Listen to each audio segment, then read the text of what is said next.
My all-time favorite movie is Magnolia, written and directed by Paul Thomas Anderson. The cast is absolutely incredible, and it's some of the best acting I've ever seen on screen. It's honestly Tom Cruise's best performance of his career, and everybody else just knocks it out of the park, at least as far as bringing his script to life and giving the script what it needs, you know? Just the whole vibe of that movie, the mood of it, and the way it feels watching it. It is almost more of a you know, just a movie that you don't really think about it as far as like it. It's the kind of movie where you don't feel like you have to overanalyze, and yet when it's over, you will analyze the shit out of it. Like while you're watching it, you don't really. Anytime I've watched it, I'm just kind of enjoying it and letting it happen, and I don't find myself wanting to. Everything is told so perfectly straightforward and to the point. It's kind of it's like it's one of those movies. As long as you're paying attention, as long as you're engaged with it, it gives you so much and makes you. It won't demand your attention, but when you give it your attention, you are so glad that you did. And even though it's a 3-hour runtime, it doesn't feel like it. I've watched that movie a handful of times, if not more, maybe like 10 times at this point almost. And that movie is it's such an amazing it's such an amazing concept, and what I mean by that is I'm very jealous that I didn't make this movie, because in my head, what I picture being a perfect movie and something I would have liked to make already got made. It's the kind of movie, if there was ever a single movie in the history of cinema that I sincerely wish that I made, it's Magnolia. So yeah, Paul Thomas Anderson. You're going to pop up again in just a second here, but let's move on to some other people. I think what comes in at second, as like a second, 2 and 3, it's like a 3-way tie. These are all based, like 1, 2, and 3 are all like my favorite, probably one of my favorite movies of all time. Anyway, number 2 is Clockwork Orange. I think that's Stanley Kubrick's best movie. I think every bit of that movie artistically, every single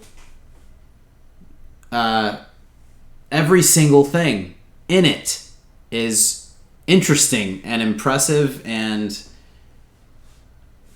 just fucking cool, you know? Not like the fucked up parts of the story. What I mean by cool is like the costumes are fucking cool, and the set, the art direction, the set design, the cinematography, and the stylistic choices that Stanley Kubrick went with, and the just the nature of what it is. A Clockwork Orange, for whatever reason, the first time I watched it, I was like, I don't know, 13 or 14. Probably, I was definitely way too young to understand like a lot of the deeper themes of it, but I always liked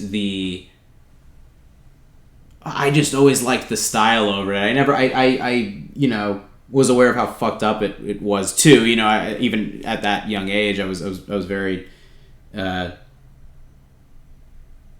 It is a horrifying. It's got like so many horrifying moments. You don't necessarily, you will never be able to ignore those parts of it. But at the same time, it's one of those movies that it wouldn't have that same impact if the story itself. I don't know how much of that is in the book. I've never read the book, but. The movie itself, what it's doing to serve the story, or why it throws in a lot of those things is it every bit of that movie serves the story to make the point of what it's trying to make, and I think that's my favorite part of it. Everything stylistically just happens to be like, to me, like the icing on the cake or the cherry on top. Really, honestly, just the costumes are so fucking cool, man. Like the droogs in the beginning and just Alex's. I mean, the scary thing is that's an older book. That's an older movie from 1972, I think. 1971 or 72. And all of that is actually, like...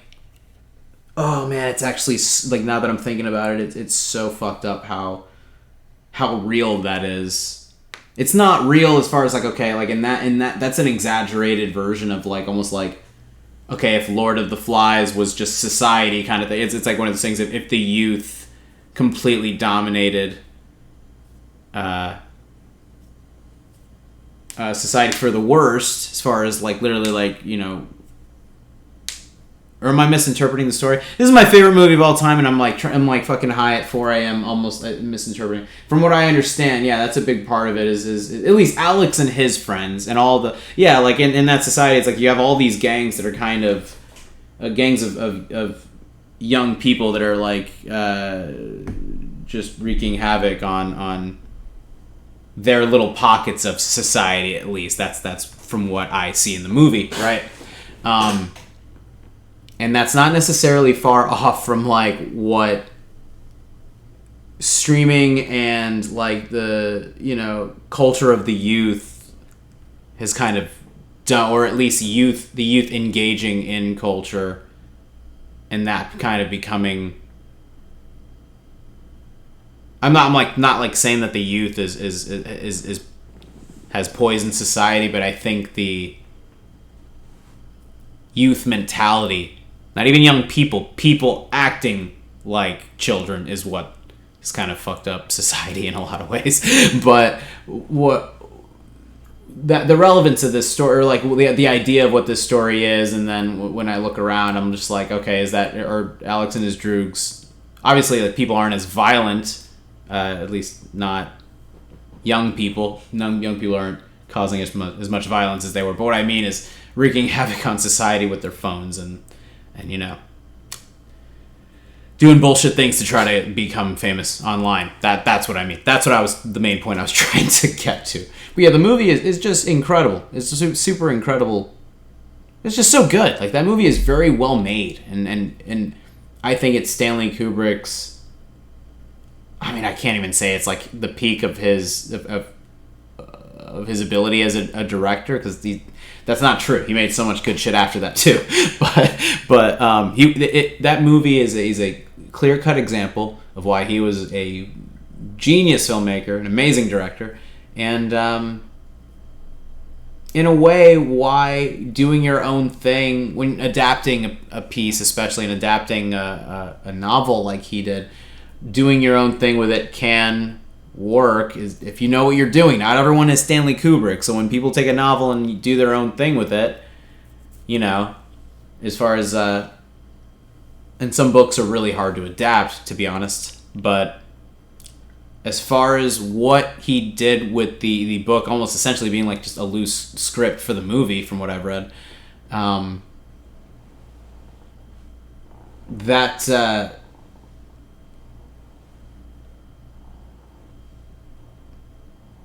it's just a perfect example of how to do it right. That's all I'm saying. So yeah, Clockwork Orange. Definitely watched that movie when I was too young for the first time. Another movie that I watched at a very young age, but I'm grateful that I did, is Requiem for a Dream. Requiem for a Dream, I think, I would say it's Darren Aronofsky's peak as a filmmaker, even though it was very early in his career. I love The Whale. I love Black Swan. I love The Wrestler. He's one of my favorite directors. There's still some of the other movies that he's made that I wanted to see, like Mother and some other ones, but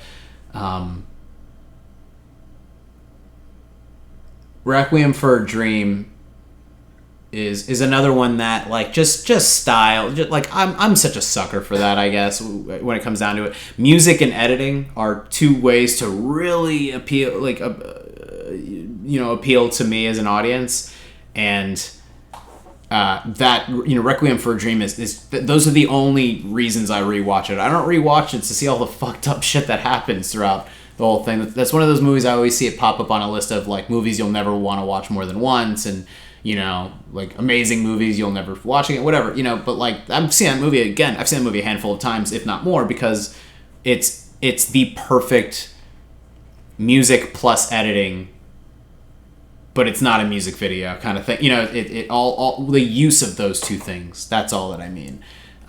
It's the one of the greatest, like, it's the most one of the most perfectly paced movies that I've ever seen. It all happens so quick. That movie is an hour and a half runtime, I want to say. It's definitely not 2 hours. It's a quick movie, a little over an hour and a half, if that. And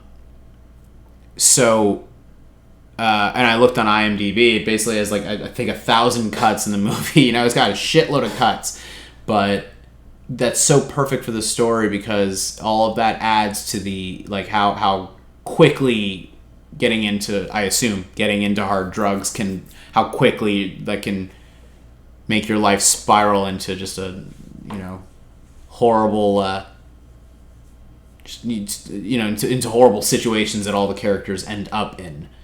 And it just gets there so efficiently. Like that movie wastes no time, and it's just, I mean, Clint Mansell's score on it, like all the music. It's still, Lux Eterna is still like a very popular song, I assume, or people love to use it with edits and stuff, I assume. Requiem for a Dream is just so. It left the biggest impression on me as a 14-year-old kid, and is the sole reason that I never fucked with drugs. Even is a big part of why I even maybe waited to smoke weed. I've never done cocaine or acid or anything like that. Though I've never done any like heroin or crack, nothing. Meth. Never smoked any. Never have done any harder drug. I don't even trust pills. Like pills. And drugs in general scare the fuck out of me. So maybe that movie is actually a big part of that. But if you did watch that movie as a young person, you still got into drugs. That's shocking because the movie that movie is the most perfect anti-drug movie I've ever seen. And actually I should read the book, and I kind of want to read. I'm pretty sure it was adapted from a book, it's just good. Requiem for a Dream is such a solid cinematic experience that you will never forget. And that's just a fact. The fourth movie I want to mention is Good Will Hunting. Good Will Hunting is just a perfect movie. This movie probably gets talked about way too much, but the first three were not even obscure, but less talked about maybe. From what I've seen, and when I say less talked about, like now in the digital world, at least I don't see much talk about Magnolia and shit. Anyway, Good Will Hunting is honestly, I think, the only movie where I like Ben Affleck's acting. It's some of Matt Damon's best acting. Robin Williams, again, probably his best performance of his entire career, as well as Dead Poets Society. But Good Will Hunting. That wins me over for so many reasons. First off, I watched it as a kid, and I don't think I understood anything that was going on, but I just loved the vibe of it. I watched that when I was like 7 or 8 years old, I think, like a little after it came out, and I was able to like rent it on VHS or DVD. I think it was a movie that my dad actually rented, and he said, "Oh, you can watch this, but you might not like it." Like he literally said, like, "Oh, like you're probably not gonna, because he knew that it was just talking the whole time." But I watched it, and I loved the whole vibe. The whole beginning of it, I definitely understood what was going on as a kid. I think, then I remember watching it again maybe 10 years later, and I mean, it's one of those movies I didn't realize that it was a favorite of mine until recently, honestly, because it's a movie I've rewatched so much and never get tired of rewatching it. I could watch that movie tonight and be totally fine with it, or like fall asleep to that movie every night and be okay with that. I wouldn't be able to fall asleep though, because I would just probably want to keep watching it or at least like listen to it. But I mean, it's got Elliott Smith songs on there, and when I watched it was before I was even a fan of his. But anytime I watch it now after being a fan of his, for I don't know now. Been a fan of his for like a decade. Anytime I've watched it in the last decade, it hits even harder. Like my favorite song, one of my favorite songwriters of all time, in one of the best movies I've ever seen.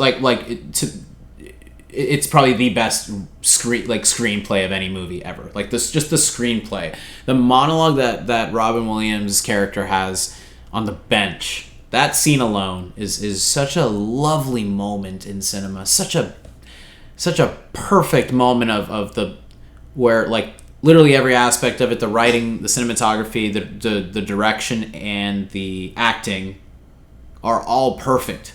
That is so rare that actually happens. But that long shot where it just stays on Robin Williams for basically the entire scene, like it opens up with a nice wide shot on them and him starting to talk, and it just goes right to him. You can see a bit of, Will Hunting, like kind of peeking into, popping into frame the littlest bit, but it stays on Robin Williams, and you feel every bit of what he's saying because of that. As it slowly starts to pan to the right a little bit, and then right when we finally, after a couple of minutes, good amount of time, we finally cut to Will Hunting, and you just feel you feel like you're in his shoes suddenly, and that's like at that moment is when it's like a big an insane, like a very important big moment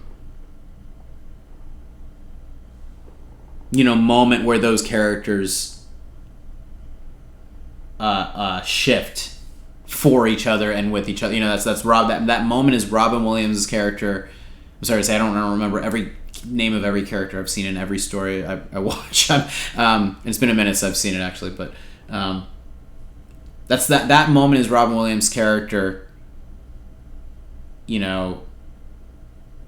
Like meeting him in the middle, like completely face to face and not hiding what's on his mind, and completely opening up to him to get Will to trust him. And when he says "Your move, Chief," it's something I think about way more than I might think that I do. Or at least like when I think about, anytime I watch the movie, it's the main scene that I'm excited for. There's always like the few main scenes, like the scene in the bar where Will tells off the college guy, and then that scene in the park, and then obviously the scene, the multiple emotional fucking scenes at the end are really, like, all the climactic parts at the end are really big. And Ben Affleck's monologue at the end too, when he tells him that he's sitting on the lottery ticket, like that. I mean, fuck, Ben Affleck, what the fuck? Let's take a moment to talk about that.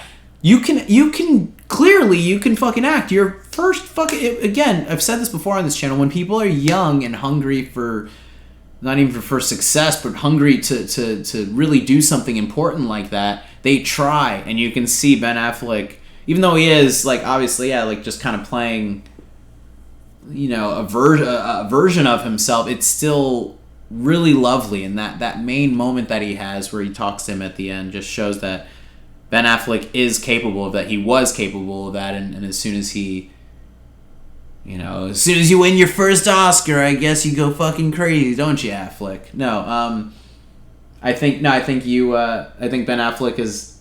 I love a lot of the stuff he's done. Actually, I love the stuff that he's done with, like, Kevin Smith, and I love and hate a lot of the movies of his career. But what I mean is I'm surprised that he doesn't.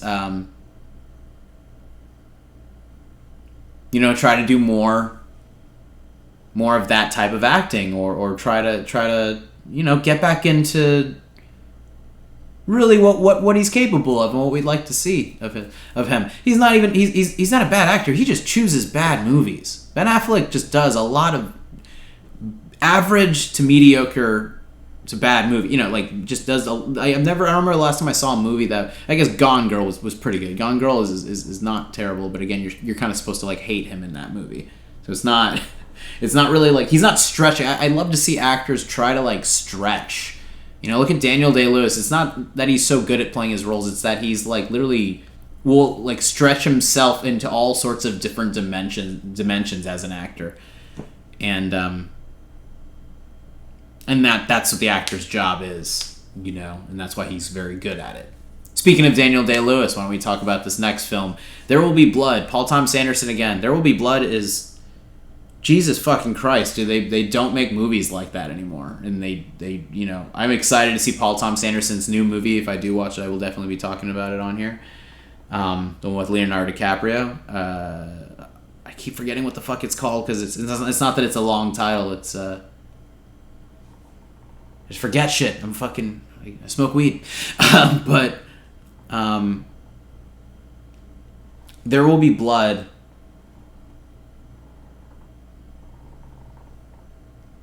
Is the kind of movie that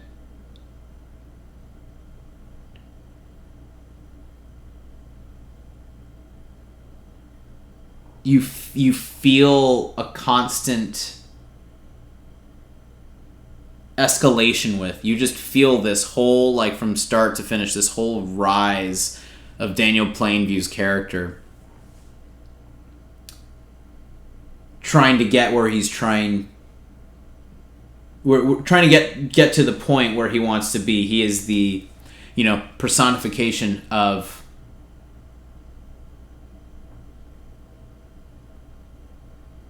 like how a lot of people want to be with their careers or with their goals in life, as far as pure dedication and stopping at nothing to achieve something. That obsession with achievement is something I definitely relate to a lot. And it's just this constant buildup. That movie, that whole movie just feels like the most perfect slow burn. This whole, like, something just slow cooking the entire time. To the last, up to the last 15 or 20 minutes in the bowling, in the scene with the bowling pin and shit. That whole, and a lot of movies, a lot of my favorite movies actually are like that, where it's like all leading up to the last, I don't know, half hour or so, last like 20 minutes or so. And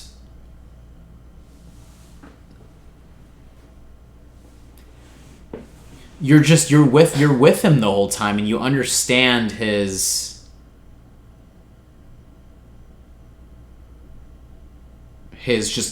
unending, his relentless desire for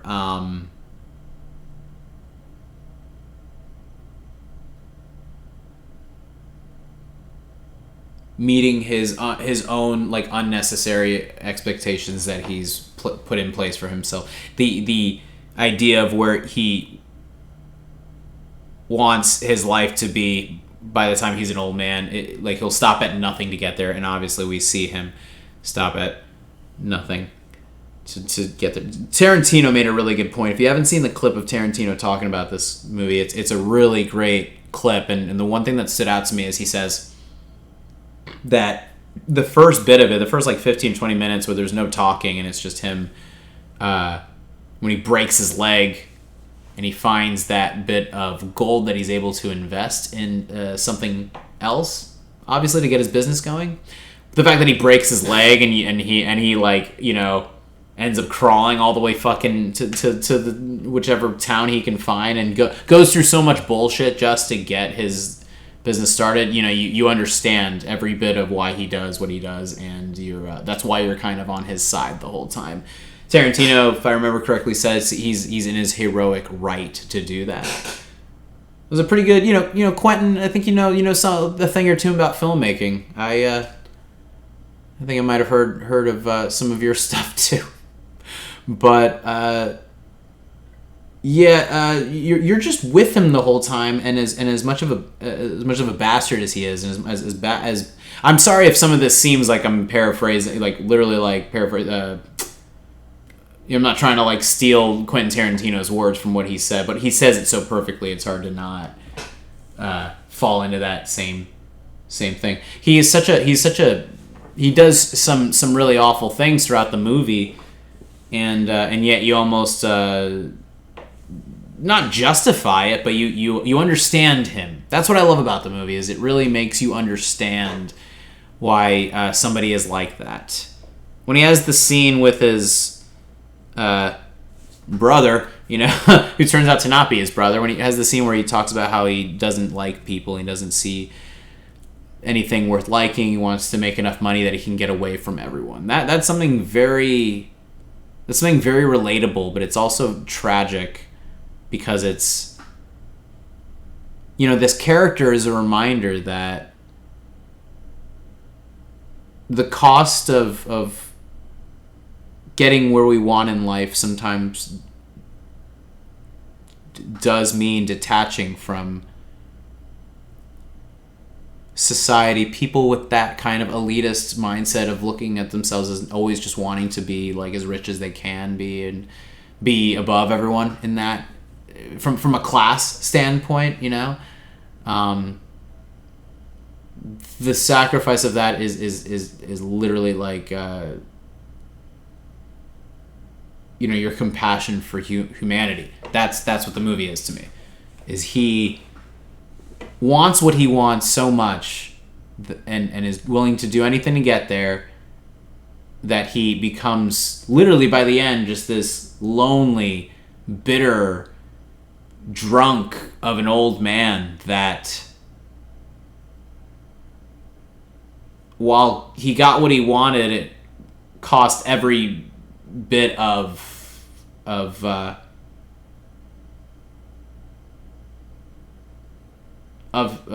whatever personal relationships he could have had. It cost a lot of his humanity. That's it. That's what the movie is to me. The scene where the oil well explodes and his son HW goes deaf is such a significant part, because I'm not saying anything new with this, but it's such an amazing. It's such an impactful part of the story because of how the very thing that Daniel Plainview, the very thing sorry, I'm wording this so poorly. The very thing that Daniel Plainview has been chasing the entire movie, and the very thing he's wanted that whole time, is also what costs him the only family that he has, and it's just it's a very tragic. The point of what that scene is making, is really lovely, and how tragic it is for his character, for Daniel Plainview's character. It's necessary, and it's as far as it's necessary for the story to work the way that it does, and it's also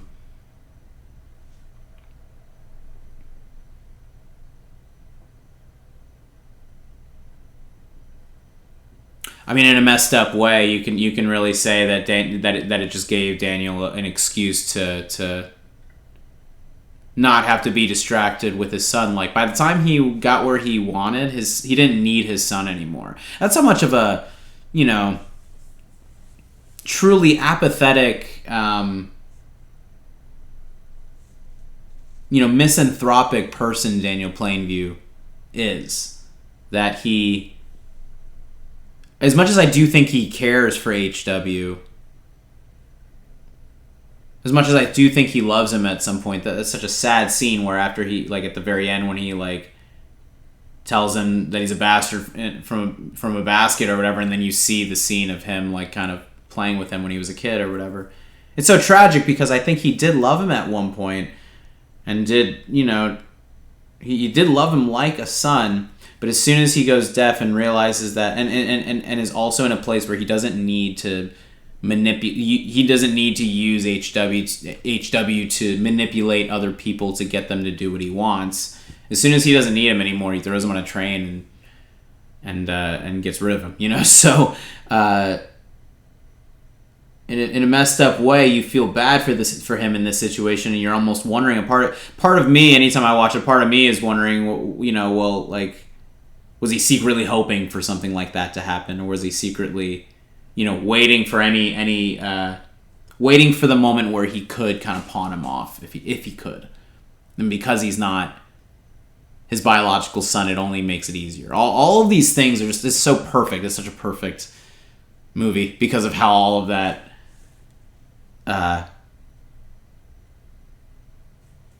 just how all that works so well for the story to play out the way that it does. There Will Be Blood is obviously, yes, I like Paul Thomas Anderson a lot. I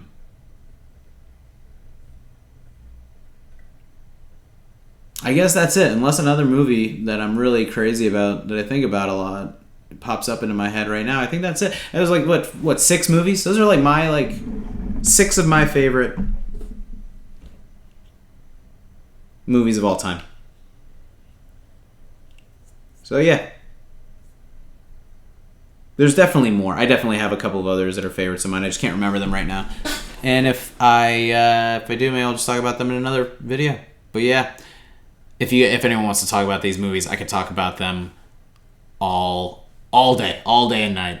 If you love any of these movies, so yeah, dude. Peace.